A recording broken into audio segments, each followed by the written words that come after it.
everybody, my name is Dr. Katie Peplin, and I wanted to make this video to explain a little bit about my thinking about the Strong Voices Academic Writing Seminar. I've never done a course exactly like this, so I thought it was important to kind of share where it came from, what it'll cover, and hopefully answer some of your questions about whether or not this is going to be a good tool for you.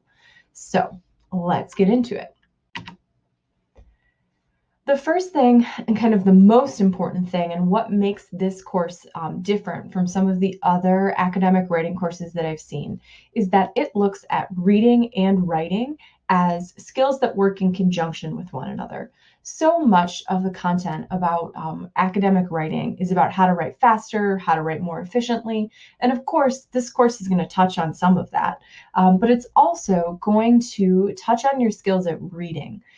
As graduate students, we're often taught to read critically, to find holes in arguments, to find things that arguments are missing, to find the flaws.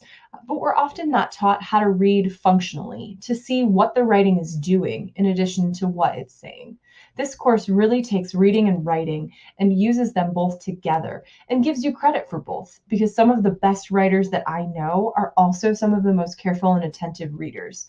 So let's look at them as related skills as opposed to two completely different modes of operation. One of the big questions that I've been getting as I've been planning for and talking about this course is, will it work for me in my field? So the short answer is, I hope so. I've really tried to make this as flexible and accessible as I can. So you're going to define what makes strong writing in your field.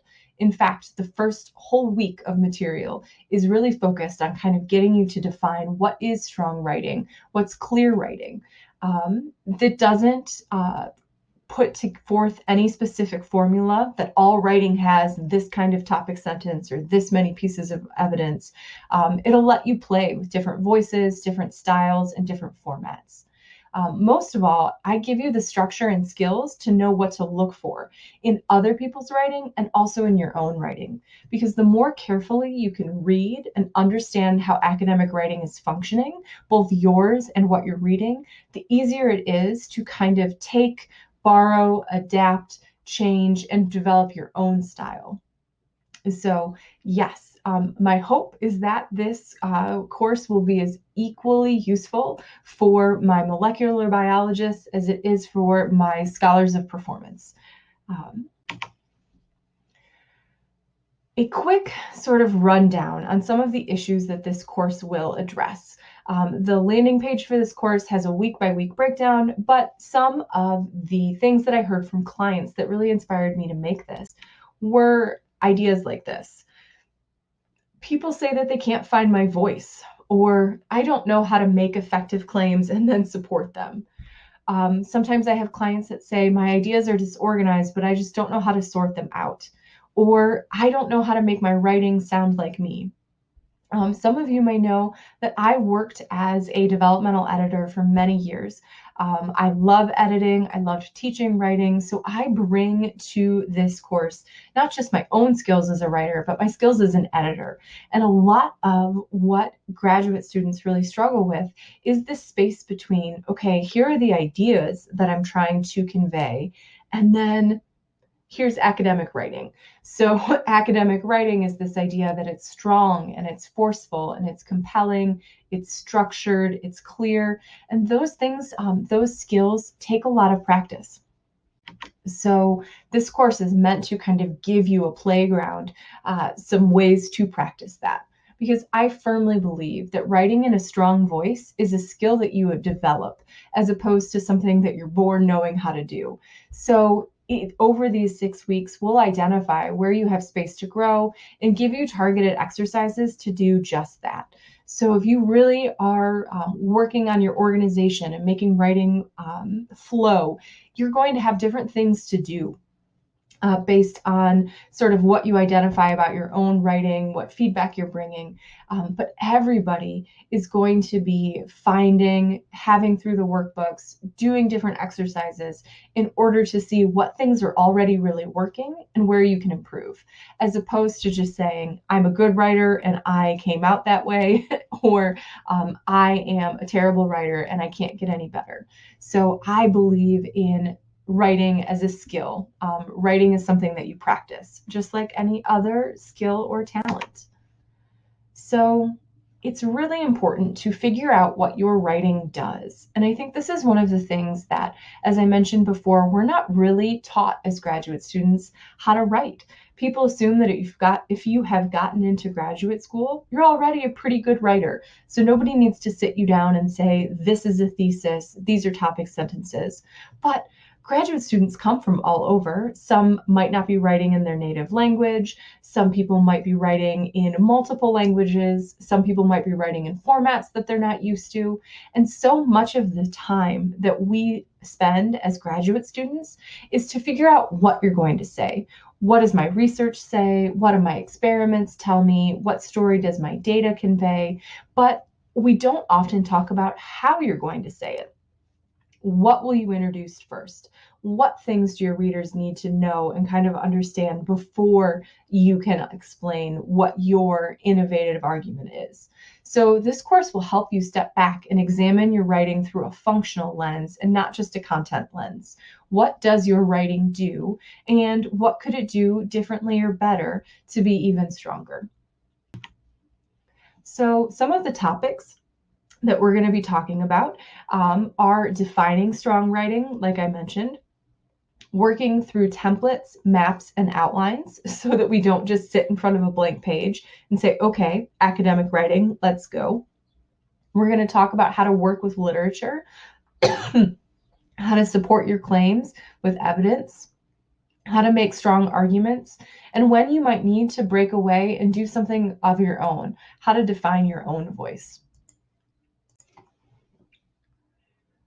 Each week will include video lessons and a workbook with both reading and writing exercises to help you practice what you're learning. So there will be video content recorded with me. There will be workbooks with examples. They'll be clickable. You'll be fillable. There'll be further reading if that's something that's going to be useful for you. And of course, I'll be around and available to answer any questions that you might have. But each week will include something to read, something to write, and will be based on you, your own writing, and things that you find to be strong in your field. So the way that it works is that there are new lessons each week for 6 weeks to help you not get too overwhelmed. So I think it's really important sometimes when there's a big course and there's a lot of information to not have it available all at once.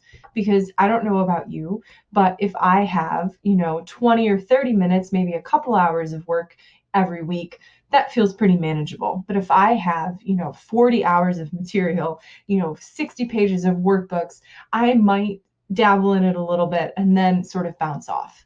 But the important thing to know is that you can work through your own pace. And the material is yours to keep forever. So I pace it out so that you can sort of see it, go through it. It gives you email reminders to keep you engaged. But say you don't finish it in 6 weeks, say you need 8 or you need 10 or you want to come back to it in a year. Great. The material is yours to keep forever. So some things that you'll need. You'll need a piece of your own writing at any stage to work through as we go through the course. So a lot of the exercises will have you taking your own writing and splitting it apart, thinking about how it works, maybe rewriting sections. I suggest that you bring at least one piece of your own writing, but you can also take multiples through this course if that's how you go. The other thing that will be really important for you to have is access to other relevant writing in your field. So I don't have any assigned textbooks. There's no specific course pack for you to work through, but I will encourage you to keep a list of writing that you think is really exemplary. You might not have the one holy grail that does exactly what you want to do, but the more that you can think about what things really work, what makes strong writing to you, and be able to access those texts, the better and easier this course is going to flow. So if you have a couple of PDFs from seminars that you really enjoyed, if you have a reading list that you're also working through, then you're all set. There is no upper limit to how much different texts you can take through this course. By the end of the course, I hope that you'll be able to look at your writing more functionally and continue to use the act of reading to inspire new and different ways of expressing yourself. One of the big ideas of this course is that writing is both something to practice and also a practice. It is something that we repeat, something that we learn more through repetition. So my hope is both that you'll be able to take your skills that you've learned and improve your own writing and take them with you moving forward. But I also hope that you'll be able to use the same or similar set of skills with your reading to read broadly, read widely, and read as a way of inspiring yourself as a scholar and not just as a burden that we all must do. I also think it's pretty clear, it's pretty important for me to be clear, rather, about who this course might not be a good fit for. So this course might not be for you if you actually really need an editor.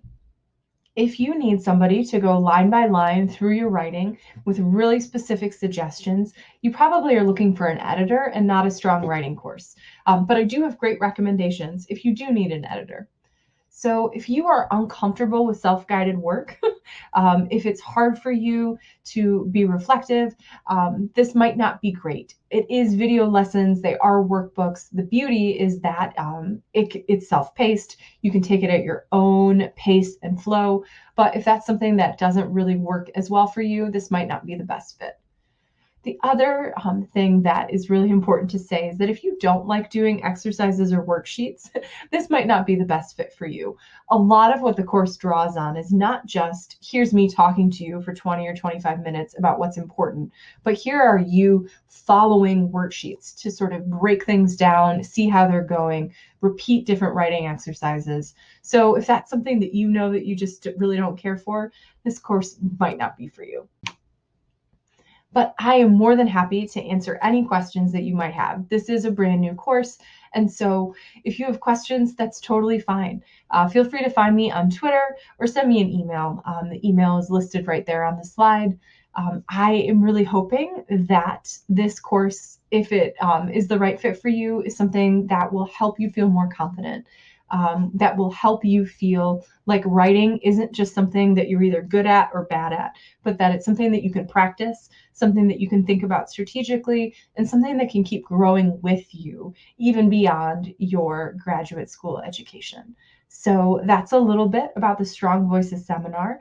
Feel free to reach out if you have any questions, and thank you so much for joining me.